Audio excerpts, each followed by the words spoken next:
You are listening to the Global Slovakia podcast, sharing Slovakia's untold stories, hidden heritage, and cultural treasures with the world. Today, we're sharing a story about immigration, sacrifice, and the realities that often remain hidden behind the American dream. We often celebrate the courage of those who left Slovakia for America. We tell stories of opportunity, success, and new beginnings. But not every immigrant story is simple. Some journeys brought prosperity.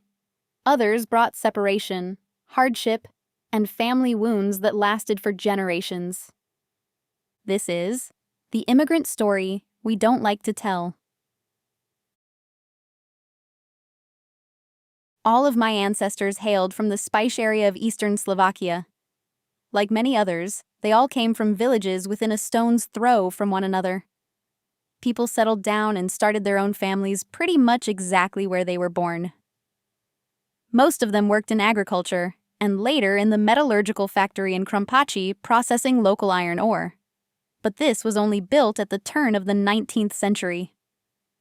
Life was not easy, and the community experienced many hardships.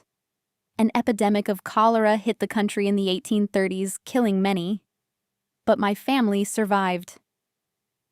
As time went by, it was more and more difficult for the men of the household to find work. The main east-west railroad line was built in 1872. Although it connected Silesia and Košice and ran through our region, jobs were scarce. To make matters worse, agricultural earnings were continually falling because of increased mechanization made possible by the Industrial Revolution. This eventually pushed my maternal great-grandfather Michal to search for opportunity elsewhere, breaking the custom of sticking to the home turf. According to port entry records, he traveled to the USA at age 31 in 1885. He went back and forth between the US and Slovakia, saving money when he worked in the Pennsylvanian mines, and then going back home to buy land. This was a common pattern among Slovak immigrants. Historians have called these migrants birds of passage, who went to America to earn a nest egg and then returned to their native country in order to make a home and live a better life.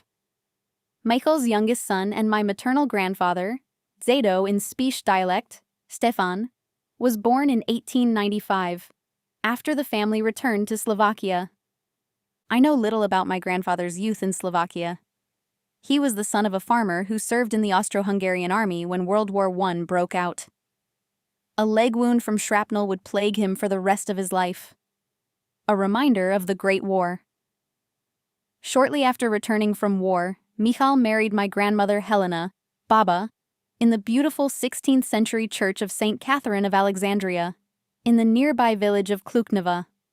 One may assume that since it happened so quickly after the war, the marriage was arranged, like most marriages at the time. Helena was a young bride of only 18. The couple then set up a home of their own in the adjacent village of Richnava, surrounded by forested hills and pastures. Helena's grandfather was the mayor of his village. He had also founded the first school in the village and planted a cherry orchard next to it. Official records listed him as a bricklayer. Evidently, the position of the leader of the village was not enough for one to survive. Being the mayor was certainly not a walk through a rose garden. A gypsy killed him when he was in a local tavern. After World War I, Zado Stefan found a job at the Kopanic Ironworks. In the early 20th century, the foundry employed about 3,500 employees and ranked among the largest ironworks in the Kingdom of Hungary. But the ironworks would close following a bloody rebellion in February 1921, known as the Kopanic Uprising. The riot erupted when the company police began beating women and union organizers who were presenting a petition to management to protest the reduction in flour rations for employees. When their men armed with clubs came to assist them, the officers fired upon unarmed workers. As a result, 4 were killed, 15 injured, and 57 were jailed. Martial law was declared, and many workers across Slovakia announced a general strike in support of their Kopanic colleagues. After an investigation, The management incurred no penalties, but the factory shut down in 1923, and Maidzito lost his job. He barely scraped by to make a living for his family on the meager, scattered plots of land he owned. Stefan truly tried his best for 3 years before deciding to take the trek to America, like his father before him. Dzado emigrated in 1926. Traveling on the ship Berengaria, he arrived at Ellis Island on December 14th. The records listed him as a farmer. All the other passengers on his entry page were also Slovaks from Czechoslovakia, so they surely kept him company on the voyage. Stefan started off working in the Pennsylvanian mines, just like his father. Thanks to his cousin, he had a job lined up in Grayston, a small town in Indiana County, Pennsylvania. But Stefan only remained there a year before moving to Youngstown, Ohio, where other members of the family had found work in the steel mills. And from there, his path led to working in the auto industry in Detroit, Michigan, and Toledo, Ohio. Then came the Great Depression, and Stefan, like many other men, lost his job, so he returned to Youngstown. But not all was right. Dzado never sent money to bring his family over to America, and there was always resentment in the family back in the old country for this reason. My mother called him an irresponsible, good-time Charlie, who had completely abandoned his obligations to the family. Back in Slovakia, Baba had to make ends meet with the little she possessed, but at least they owned a stucco house. It was a long dwelling with the living quarters in the front, and as was typical of many Slovak homes, a section for storage and animals in the rear. The house had dirt floors, and all had to sleep on uncomfortable beds stuffed with straw. Baba kept chickens, geese, and a few cows in addition to cultivating a large garden and fruit trees. Like other Slovaks, she canned fruits and vegetables and baked so the family would have enough to eat. Meat was rare, to be enjoyed maybe once a month, but they always had eggs and milk, and soup on the stove was a staple. Baba was alone for 10 years and had to find a way to survive and support her 2 daughters without her husband. My mother and her sister Mary experienced a tough life as children. They never possessed the material things so many of us take for granted. There were no toys and very few comforts. My mother only tasted an orange once in her childhood, and that was for Christmas. And her sister Mary dropped the only ice cream cone she had ever tasted. For them, life was all about working. They had to if they wanted to survive. My mother vividly described to me her typical morning in the heart of Europe. Up at 5 a.m., she had to walk a 12-kilometer round trip every day to sell milk and eggs in a nearby town, only to obtain a few crowns which the 3 of them desperately needed to make ends meet.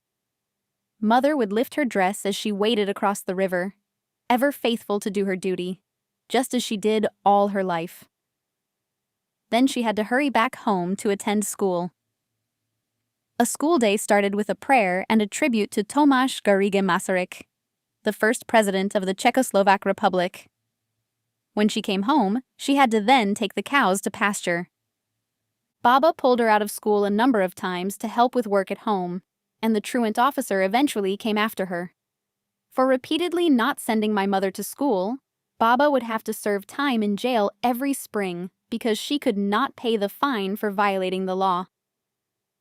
But my mother managed to finish the 8 grades of schooling that were required, but not without troubles. Baba was loving but also very strict with her daughters. Punishments for infractions were swift and painful. One day, my mother accidentally poked out the eyes of a newborn gosling as the eggs were hatching. Baba became so angry that out of fear of a lashing, my mother hid in the woods for several days before showing her face again. But there was also time for play and celebration. However short, it was always savored to the last moment. At Christmas, the family would have ham and nut, or poppy seed rolls. They would select a small tree from the woods they owned and decorate it with candles and apples. During Shrovetide, before the Lenten fast, Baba would make fried donuts, chiregi, and sprinkle them with sugar, a tradition my mother would later carry on in America. Marriages offered one of the few chances to celebrate, and I have a photo of my mother and her sister at a wedding dressed in their traditional village kroj, which Baba sewed in the wintertime. Baba also made her own feather quilts, parini, and pillows from goose feathers, and she took some of these as well as the cherished folk costumes to America. I still use one of those pillows to this day. I treasure it every night. Throughout the throes of the depression that also hit Czechoslovakia, Baba saved money and planned to emigrate when she could. But how could she save enough for a journey with no real job? Since her husband was not sending funds home for the family, the answer must lie with relatives. Baba had 3 sisters, all of whom had previously immigrated to the United States. They sent her what little money they could muster so that she too could eventually journey to the New World, particularly her sister Anna Vereshchak, the mother of my godfather. And that finally happened in 1936, the year Baba and her 2 daughters arrived in the United States. My mother never really wanted to come to America because she had a boyfriend and a best friend in Slovakia, but alas, she had no choice. The family traveled with all their earthly possessions to Prague in August, where they obtained their passports, and then took a train to Bremen, Germany, to board the ocean liner Columbus. The ship manifest showed mainly Slovaks on the page displaying our family's entry. Perhaps they could offer sound advice and conversation on the journey. The ladies arrived at Ellis Island on September 2nd, 1936. It must have been a wondrous scene for them to see the skyscrapers of New York City and the Statue of Liberty welcoming them as they approached the shores of their new home.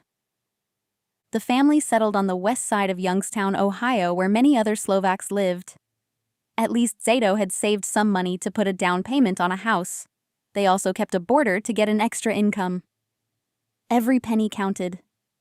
Zato worked as a scarfer at the U.S. Steel Briar Hill Works, grinding and removing imperfections from steel surfaces with torches. He regularly smoked Camel unfiltered cigarettes and always received whiskey as a present at Christmas. While stern, gruff, and demanding of his family, he also worked hard around his yard, kept bees for honey, and he knew how to grow and graft fruit trees. He was so proud of his delicious fruit brandy. Every morning at 6 a.m., for as long as she was still able to walk, Baba attended Mass at Holy Name of Jesus Slovak Church, which Slovak Americans had built in 1916. Her life centered around the church where she interacted with other ladies who had also emigrated from Slovakia in the Holy Rosary Society. They had so much in common, and therefore many pieces of advice to share with one another. Once in America, the hard work continued, and this included the children. They too had jobs and responsibilities, both around the house and in the community as domestic servants. The 2 daughters usually found work helping in Jewish households. Any money they earned had to be turned over to their father. One time, Zato found $100 that my mother had hidden behind a picture. She was saving it to buy pretty new clothes. He became so angry and gave her a whooping she never forgot. The children of immigrants had no right to their earnings until they turned 21 or married. So my mother considered it a godsend when she met my father, Michael Kopanic Jr., at a Ukrainian church hall dance in late 1941. They married 6 months later.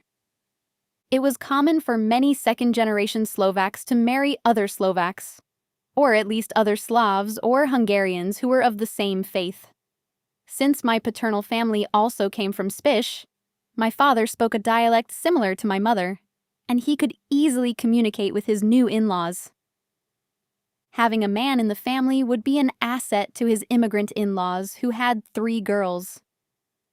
But my father's family opposed the marriage and wanted the young couple to wait until Michael returned from the war. Why?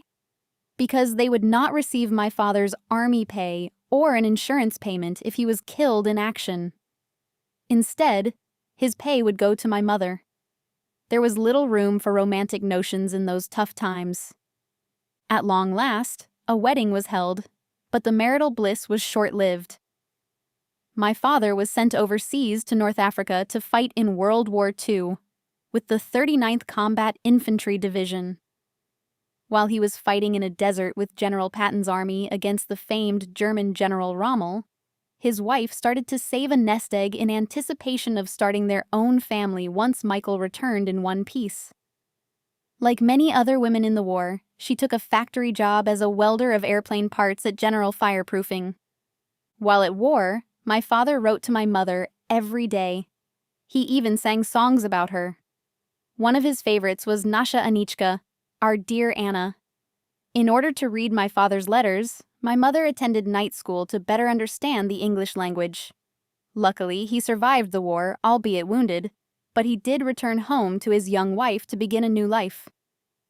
The couple lived with my father's Slovak parents at first, but that did not work out well because of the clash of a wife and a mother-in-law. Then, for a while, they stayed at the home of a Jewish family, where my mother worked as a domestic servant and my father as a part-time chauffeur. They eventually bought a trailer, and then in 1948, a house just north of Youngstown. Like many Slovak Americans, my father was handy. He learned carpentry by watching others and started his own business on the side, building garages which many people needed after the war. He even built a new house for his in-laws. My parents had 4 children, 3 boys and a girl. At home we spoke English, even though my mother had an accent when I was younger and always had trouble pronouncing the. Slovak could also be heard at home, but my parents only spoke it to each other when they did not want us children to know what they were talking about. But on Sundays, we gathered at my grandparents' house, and all the adults spoke Slovak. We children did not understand very much. Baba used to call me Mali Michal, and I always thought it was spelled like the name Mali. On holidays, we heard Slovak music on the phonograph, so I became familiar with some Slovak tunes. I remember my Zedo was so happy when he used to sing Japarobek's Kapushan, one of the most popular Slovak American songs. I never learned to speak Slovak from my parents, but I was always curious about the language. My mother taught us to do the sign of the cross in Slovak, and we learned a few basic words such as dobre, shileni, diva, and as bohom, our way of saying goodbye in reverence to the Lord. It was this experience of hearing the language and stories about the old country that aroused my interest in wanting to know more about Slovak history. Then I realized that knowing the language was the key to unlocking the past and getting to know my own parents better. The quest unleashed a lifelong desire to pursue Slovak studies when I was in college, and it continues to this day. The learning never ends, and I do not want it to. It is a connection with my ancestors and the land they lived in, my Slovakia. The immigrant experience is often remembered through stories of success and opportunity. But stories like this remind us that migration also carried a cost. Families were separated. Children grew up without parents. Difficult choices left lasting marks across generations. Yet through hardship came resilience. Through sacrifice came new opportunities. And through memory came a lasting connection to Slovakia that continues to this day. This story was written by Michael J. Kopanic Jr. and is one of the authentic family stories featured in our book, Slovak Settlers. Thank you for listening to the Global Slovakia podcast. Until next time, stay curious, stay connected, and keep discovering Slovakia.